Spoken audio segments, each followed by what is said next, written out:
Big ಬಾಸಲ್ಲಿ ಯಾರ್ಯಾರು ಹೇಗೆ ಹೇಗೆ ಅಂತ. ಬಿಗ್ ಬಾಸಲ್ಲಿ ಜಾಹ್ನವಿ ಚೆನ್ನಾಗಿ ಆಡ್ತಾ ಇದ್ದಾಳೆ. ಧನುಷ್ ಚೆನ್ನಾಗಿ ಆಡ್ತಾ ಇದ್ದಾನೆ. ಧನುಷ್ ಈ ಸಲ ಕ್ಯಾಪ್ಟನ್ ಆಗಿದ್ದಾರೆ. ಜಾಹ್ನವಿನೂ ಈ ಸಲ ಉತ್ತಮ ತೊಗೊಂಡಿದ್ದಾಳೆ. ಆ್ಯಕ್ಚುಲಿ ಅವರಿಬ್ಬರು ಫೈನಲಿಗೆ ಬಂದೇ ಬರ್ತಾರೆ. ಅವರಲ್ಲಿ ಸೂರಜು ಚೆನ್ನಾಗಿ ಆಡ್ತಾ ಇದ್ದಾನೆ. ಸೂರಜು ಪರವಾಗಿಲ್ಲ. ಸೂರಜು, ಧನುಷು, ಜಾಹ್ನವಿ ಫೈನಲಿಗೆ ಬಂದೇ ಬರ್ತಾರೆ. ಈ ಗಿಲ್ಲಿ ನಟ ಅಂತೂ ಲೂಸ್ ಥರ ಆಡ್ತಾ ಇದ್ದಾನೆ ಸ್ವಲ್ಪ. ಅವನು ಝೀ ಕನ್ನಡದಲ್ಲಿ ಪ್ರೋಗ್ರಾಮಿಗೆ ಬರ್ತಿದ್ದ, ಚೆನ್ನಾಗಿ ಮಾತಾಡ್ತಿದ್ದ, ಎಲ್ಲ ಮಾಡ್ತಿದ್ದ. ಆದರೆ ಇಲ್ಲಿ ಓವರಾಗಿ ಮಾತಾಡ್ತಾನೆ. ಏನೇ ಒಂದು ಇದಾದರೂ ಕೇಳಿಸ್ಕೊಳ್ಳಲ್ಲ. ತಂದೆ ಏನೋ ಆಡ್ತಾ ಇರ್ತಾನೆ. ಏನೋ ಅದು ಸರಿಯಾಗಿ ಮಾತಾಡಿದ್ರೆ ಪರವಾಗಿಲ್ಲ, ಹುಚ್ಚುಚ್ಚಾಗಿ ಮಾತಾಡೋದು, ಹುಚ್ಚುಚ್ಚಾಗಿ ಆಡ್ತಾ ಇರ್ತಾನೆ. ಅದು ಈ ಸ್ಲಮ್ ಹುಡುಗರೆಲ್ಲ ಇರ್ತಾರಲ್ಲ, ಆ ಥರ ಬಿಹೇವ್ ಸ್ಟಾರ್ಟ್ ಮಾಡಿದ್ದಾನೆ. ಝೀದಲ್ಲಿ ಸ್ವಲ್ಪ ಡಿಗ್ನಿಫೈಡ್ ಆಗಿ ಮಾತಾಡ್ತಿದ್ದ. ಯಾವುದೋ ವಸ್ತುಗಳನ್ನು ಸೇರಿಸ್ಕೊಂಡು ಏನೇನೋ ಜೋಕ್ಗಳನ್ನು ಮಾಡ್ತಿದ್ದ, ಎಲ್ಲ ಮಾಡ್ತಿದ್ದ. ಆದರೆ ಇವಾಗ ಅವನು ಸ್ವಲ್ಪ ಸರಿಯಾಗಿ ಇದು ಮಾಡ್ತಾಯಿಲ್ಲ. ಭಾಗ್ಯಲಕ್ಷ್ಮಿ ಸೀರಿಯಲಿಂದ ಭಾಗ್ಯ ಮತ್ತು ಪ್ರೇಮ ಕಾವ್ಯ ಸೀರಿಯಲಿಂದ ಪ್ರೇಮ ಬಂದಿದ್ದರು. ಆ ಎಪಿಸೋಡು ಚೆನ್ನಾಗಿತ್ತು, ಪರವಾಗಿಲ್ಲ. ನಿನ್ನೆದು ಎಪಿಸೋಡ್ ಆಯಿತು, ಮಲ್ಲಮ್ಮ ಎಲಿಮಿನೇಟ್ ಆದಳು. ಮಲ್ಲಮ್ಮನಿಗೆ ಏನೂ ಗೊತ್ತಾಗ್ತಿರಲಿಲ್ಲ. ಈ ಬಿಗ್ ಬಾಸ್ ಅವರು ಕರ್ಕೊಂಬರ್ತಾರೆ. ಬಿಗ್ ಬಾಸ್ ಹೇಳಿದ್ದನ್ನೇ ಅರ್ಥ ಮಾಡ್ಕೊಂಡು ಅರ್ಥನೇ ಆಗಲ್ಲ ಪಾಪ ಮಲ್ಲಮ್ಮನಿಗೆ. ಅವ್ರನ್ನೆಲ್ಲ ಸುಮ್ಮನೆ ಕರ್ಕೊಂಬಂದು ಬಿಡ್ತಾರೆ ಇಲ್ಲಿ. ಏನಕ್ಕೆ ಈ ಥರದ್ದೆಲ್ಲ ಬರಬಾರ್ದು ಅವರು.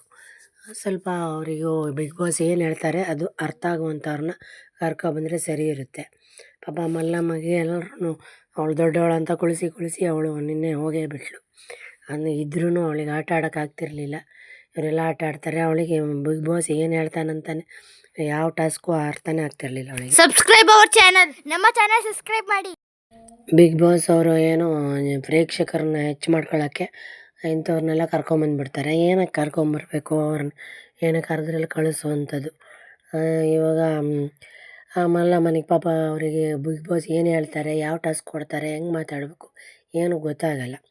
ಬಾಕಿಯವರಿಗಾದರೆ ಸ್ವಲ್ಪ ಒಬ್ಬೊಬ್ರಿಗೆ ಅವರಿಗೂ ಅರ್ಥ ಆಗಲ್ಲ. ಆದರೆ ಸ್ವಲ್ಪ ಏನೋ ಅರ್ಥ ಮಾಡ್ಕೊತಾರೆ, ಏನೋ ಆಟ ಆಡ್ತಾರೆ. ಮಲ್ಲಮ್ಮನಿಂದ ಏನೂ ಎಂಟರ್ಟೈನ್ಮೆಂಟು ಇರಲಿಲ್ಲ, ಏನೂ ಇರಲಿಲ್ಲ. ಪಾಪ ವಯಸ್ಸಾದವರು, ಗೊತ್ತಾಗಲ್ಲ ಅವರಿಗೆ. ಇದರಲ್ಲಿ ಆ್ಯಕ್ಚುಲಿ ಬಿಗ್ ಬಾಸಲ್ಲಿ ಇವಾಗ ಸೂರಜು, ಧನುಷು, ಆಮೇಲೆ ಜಾಹ್ನವಿ ಮತ್ತು ಸ್ವಲ್ಪ ರಕ್ಷಿತಾ, ಈ 4 ಜನ ಪರವಾಗಿಲ್ಲ. ಇವ್ರು 4 ಜನ ಫಿನಾಲೆಗೆ ಬಂದೇ ಬರ್ತಾರೆ. ಇವ್ರು 4 ಜನ ಬಿಟ್ಟರೆ ಉಳಿದವರೆಲ್ಲ ಬೋರ್ ಆಗ್ತಾಯಿದ್ದಾರೆ. ಉಳಿದಂಥ ಜಾಹ್ನವಿ ಬಿಟ್ಟು ಉಳಿದಂಥ ಹುಡುಗಿಯರು ಒಂಥರ ಫುಲ್ ಬೋರ್ ಆಗ್ತಾಯಿದ್ದಾರೆ. ಜಗಳ ಅಂತ ಬಂದಾಗ ಸ್ಲಮ್ಮು ಹುಡುಗಿಯರು ಈ ಪೇಟೆಯಲ್ಲಿ ಮೀನು ಮಾರೋ ಹೆಂಗಸರ ಥರ ಕಾಲು ಕೆರ್ಕೊಂಡು ನಿಂತ್ಕೊಂಡ್ಬಿಡ್ತಾರೆ. ಆ ರಿಷಾ ಅಂತ ಹೊಸಬಳು ಬಂದಿದ್ದಾಳೆ, ಅವಳಂತೂ ಯಾವುದೋ ಮೀನುಪೇಟೆಯಿಂದನೇ ಜಗಳ ಗಂಟಿ ಮೀನುಗಾರ್ತಿಯರು ಇರ್ತಾರಲ್ಲ, ಅಲ್ಲಿಂದನೇ ಬಂದಂಗಿದೆ ಅವಳು. ಆ ಥರ ಜಗಳ ಆಡ್ತಾಳೆ, ಸುಮ್ಮನೆ ಏನೇನೋ ಜಗಳ ಆಡ್ತಾಳೆ. ಅವಳಿಗೇನು ಗೊತ್ತಾಗಲ್ಲ. ತಾನು ಬರುವಾಗ ಭಾರಿ ಬಿಲ್ಡಪ್ ಕೊಟ್ಕೊಂಡು ಬಂದಳು. ಪಾಪ ಮಲ್ಲಮ್ಮ ಎಲ್ಲ ಸೈಲೆಂಟ್ ಇದ್ಲು, ಒಳ್ಳೆಯವಳಾಗಿದ್ಲು. ಆದರೆ ಏನು ಮಾಡೋದು, ಅವಳಿಗೆ ಅಷ್ಟೊಂದು ಗೊತ್ತಾಗಲ್ಲ. ಉಳಿದವರೆಲ್ಲ ಇಷ್ಟ ಆಗ್ತಾಯಿಲ್ಲ. ಸ್ಪಂದನ ಸ್ವಲ್ಪ ಪರವಾಗಿಲ್ಲ. ಜಾಹ್ನವಿ, ಸ್ಪಂದನ ಬಿಟ್ಟು ಉಳಿದವರೆಲ್ಲ ತುಂಬ ಜಗಳ ಆಡ್ತಾರೆ. ಅದು ಜಗಳ ಅನ್ನೆಸೆಸರಿ. ರಕ್ಷಿತಾನೂ ಸ್ವಲ್ಪ ಪರವಾಗಿಲ್ಲ ಆಗಿತ್ತು. ಇವಾಗ ರಕ್ಷಿತಾನೂ ಅವ್ರ ಜೊತೆ ಸೇರ್ಕೊಂಡು ಸುಮ್ಮನೆ ಜಗಳಕ್ಕೆ ಹೋಗ್ತಾಳೆ. ಅವ್ರು ಏನಾದ್ರು ಮಾಡ್ಕೊಳ್ಳಿ ಅಂತ ಇವಳು ಸುಮ್ಮನೆ ಇರಲ್ಲ. ಅವಳು ರಕ್ಷಿತಾ ಬಾಯಿ ತೆಗೆದ್ರೆ ಸಾಕು, ಅವ್ರು ರಕ್ಷಿತನ ಮೈ ಮೇಲೆ ಬೀಳಕ್ಕೆ ಬರ್ತಾರೆ. ಅವ್ರೇನೋ ರಕ್ಷಿತನ ಕಂಡ್ರೆ ಅವ್ರಿಗೆ ಒಂಥರ ಅಸಡ್ಡೆ ಉಳಿದು ಹುಡುಗಿಯರಿಗೆ. ಪಾಪ ರಕ್ಷಿತಗೂ ಕಿರಿಕಿರಿ ಮಾಡ್ತಾರೆ. ಈ ರಕ್ಷಿತನೂ ಅಂಥವ್ರಂತ ಗೊತ್ತಿದ್ದ ಮೇಲೆ ಅವಳ ಪಾಡಿಗೆ ಇರಲ್ಲ. ಅವಳನ್ನು ಜಗಳಕ್ಕೆ ಹೋಗ್ತಾಳೆ. ಬರೀ ಜಗಳ ನೋಡಿ ಸುಸ್ತಾಗಿಬಿಟ್ಟಿದೆ ಆ್ಯಕ್ಚುಲಿ. ಇವಾಗ ಜಗಳ ಮಾಡದೇ ಇದ್ದವ್ರು ಅಂದರೆ ಧನುಷು, ಜಾಹ್ನವಿ, ಆಮೇಲೆ ಸ್ಪಂದನ ಸ್ವಲ್ಪ, ಮತ್ತು ಸೂರಜ್ ಸ್ವಲ್ಪ ಡಿಗ್ನಿಫೈಡ್ ಆಗಿರ್ತಾನೆ. ಅವನು ಯಾರ ಕತೆಗೂ ಹೋಗಲ್ಲ, ಸ್ವಲ್ಪ ಚೆನ್ನಾಗಿ ಆಟ ಆಡ್ತಾಯಿದ್ದಾನೆ. ಉಳಿದವರು ಸ್ವಲ್ಪ ಜನ ಹೋಗಲ್ಲ ಜಗಳಕ್ಕೆ, ಆದರೆ ಸ್ವಲ್ಪ ಬೋರ್ ಆಗ್ತಾಯಿದ್ದಾರೆ. ಧ್ರುವಂತೂ ಪರವಾಗಿಲ್ಲಾಗಿದ್ದ, ಆದರೆ ಅವನು ಏನೋ ಸ್ವಲ್ಪ ಅವನಿಗೆ ಏನು ಮಾನಸಿಕ ಪ್ರಾಬ್ಲಮ್ ಐತಾ ಏನೋ ಗೊತ್ತಿಲ್ಲ. ಒಂಥರ ವಿಚಿತ್ರವಾಗಿ ಆಡ್ತಾನೆ ಒಂದೊಂದು ಸಲ. ಒಂದೊಂದು ಸಲ ಸರಿಯಾಗಿರ್ತಾನೆ, ಒಂದೊಂದು ಸಲ ಹುಚ್ಚಾಗಿ ಆಡ್ತಾನೆ.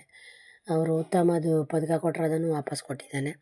ಆಮೇಲೆ ಎಲ್ಲರೂ ಕೂಡಿ ಜೈಲಿಗೆ ಕಳಪೆ ಮಾಡಿ ಜೈಲಿಗೆ ಕಳಿಸಿದ್ರು ಅವನ್ನ. ಬಿಗ್ ಬಾಸಲ್ಲೂ ಸ್ವಲ್ಪ ಈ ಗಿಲ್ಲಿಗೆ ಈ ಸುದೀಪ್ ಅವರು ಬೈತಾಯಿಲ್ಲ. ಬಿಗ್ ಬಾಸ್ ಅವರು ಸ್ವಲ್ಪ ಪಾರ್ಶಿಯಾಲಿಟಿ ಮಾಡ್ತಾ ಇದ್ದಾರೆ ಅನ್ನಿಸುತ್ತೆ. ಆ ಗಿಲ್ಲಿ ಅಂತೂ ಹುಚ್ಚನ್ ಥರ ಆಡ್ತಾನೆ. ಅವನು ತಾನೇ ಏನೋ ಹೀರೋ ಅಂದ್ಕೊಂಬಿಟ್ಟವನೆ. ಅದು ಸ್ವಲ್ಪ ಡಿಗ್ನಿಫೈಡಾಗಿ ಆಡಿದರೆ ಫೈನಲ್ವರೆಗೆ ಬರ್ತಾನೆ ಅವನು. ಆದರೆ ಅವನಿಗೆ ಟ್ರೋಫಿ ಅಂತೂ ಗೆಲ್ಲಕ್ಕಾಗಲ್ಲ. ಹನುಮಂತ ನೋಡಿ ಎಷ್ಟು ಡಿಗ್ನಿಫೈಡ್ ಆಗಿದ್ದ, ಟ್ರೋಫಿ ಗೆದ್ಕೊಂಡು ಹೋದ. ಹನುಮಂತ ಆಗಿರಲಿ, ಕಾರ್ತಿಕ್ ಆಗಿರಲಿ, ಅಥವಾ ನಮ್ಮ ಮಂಗಳೂರಿನ ರೂಪೇಶ್ ಶೆಟ್ಟಿ ಆಗಿರಲಿ, ಅವರೆಲ್ಲ ಒಂಥರ ಡಿಗ್ನಿಫೈಡ್ ಆಗಿದ್ದರು, ಟ್ರೋಫಿ ಗೆದ್ಕೊಂಡು ಹೋದರು.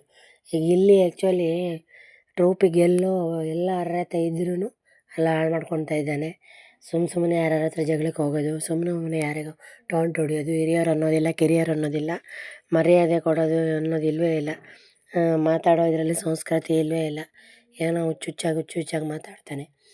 ದೊಡ್ಡವರಿಗೆ ಸ್ವಲ್ಪ ಅವ್ರು ಏನೇ ಅಂದ್ರೂ ಸ್ವಲ್ಪ ತಿಳಿಸುವಂಗೆ ಹೇಳ್ಬೇಕು. ಅದ್ರ ಬಿಟ್ಬಿಟ್ಟು ಏನೇನೋ ಹುಚ್ಚುಚ್ಚಾಗಿ ಅವ್ರ ಹತ್ರ ಜಗಳಕ್ಕೆ ಹೋಗೋದು, ಮತ್ತು ಬೇರೆಯವರಿಗೆ ಅದು ತಪ್ಪಾ ಸರಿಯಾ ಗೊತ್ತಿರಲ್ಲ, ಏನಿಲ್ಲ, ಸುಮ್ಮನೆ ಹಚ್ಚ ಕೊಡೋದು, ಇಂಥದ್ದೆಲ್ಲ ಮಾಡ್ತಾಯಿದ್ದಾನೆ. ಆ ಹುಡುಗಿಯರು ಮತ್ತು ಈ ಗಿಲ್ಲಿ ಅವರೆಲ್ಲ ಹೊರಗಡೆ ಹೋದ್ರೇ ಒಳ್ಳೆಯದು. ತುಂಬ ಅಲ್ಲಿ ಬಿಗ್ ಬಾಸ್ ನೋಡೋಕ್ಕೆ ಬೇಜಾರಾಗ್ತಾಯಿದೆ, ಆ ಥರ ಆಟ ಆಡ್ತಾಯಿದ್ದಾರೆ. ಗಿಲ್ಲಿ ಅಂತೂ ತುಂಬ ಇರಿಟೇಟ್ ಮಾಡ್ತಾಯಿದ್ದಾನೆ.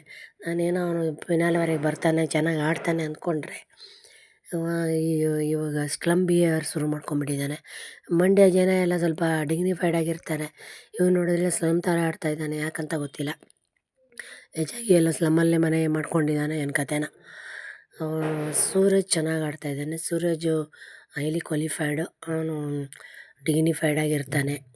ಮಾತು ಜಾಸ್ತಿ ಆಡಲ್ಲ, ಎಷ್ಟು ಬೇಕೋ ಅಷ್ಟೇ ಮಾತಾಡಿಕೊಂಡು, ಟಾಸ್ಕ್ ಇದ್ದರೆ ಟಾಸ್ಕ್ ಮಾಡಿಕೊಂಡು ಇರ್ತಾನೆ. ಸೂರಜ್ ಪರವಾಗಿಲ್ಲ. ಉಳಿದವರೆಲ್ಲ ಸ್ವಲ್ಪ ಬೋರಿಂಗ್ ಅನಿಸುತ್ತೆ.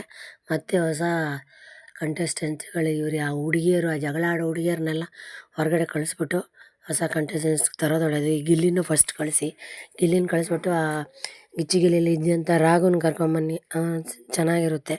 ಹಾಸ್ಯ ನಟರು ಹಾಸ್ಯ ಮಾಡಬೇಕೇ ಹೊರತು ಇನ್ನೊಬ್ಬರ ಮನಸ್ಸು ನೋಯಿಸೋದು, ಇನ್ನೊಬ್ಬರಿಗೆ ಕೀಳಾಗಿ ಮಾತಾಡೋದು, ಈ ಇಡೀ ದಿನ ವಟ ಅನ್ನೋದು ಸರಿ ಇರಲ್ಲ. ಆ ಗಿಲ್ಲಿ ಫಸ್ಟ್ ಕಳಿಸಿ. ಆ ಗಿಲ್ಲಿಗೆ ಈ ಸುದೀಪ್ ಅವರು ಏನೂ ಹೇಳೋದೇ ಇಲ್ಲ. ಈ ಬಿಗ್ ಬಾಸ್ ಅವರು ಸ್ವಲ್ಪ ಪಾರ್ಶಾಲಿಟಿ ಅನ್ನಿಸ್ತಾ ಇದೆ. ಬಿಗ್ ಬಾಸ್ ಅವ್ರು ಹೇಳಿದ್ರೇ ಸುದೀಪ್ ಅವರು ಬೈಯೋದು. ಯಾಕಂದರೆ ಸುದೀಪ್ ಅವ್ರದ್ದು ಎಲ್ಲ ಸ್ಕ್ರಿಪ್ಟೆಡ್ ಇರುತ್ತೆ. ಅವರು ಓನಾಗಿ ಹೇಳೋಕ್ಕಾಗಲ್ಲ, ಅದು ಶೋ ನಡ್ಸೋಕ್ಕೆ ಹೋಸ್ಟ್ ಅಷ್ಟೇ ಅವರು.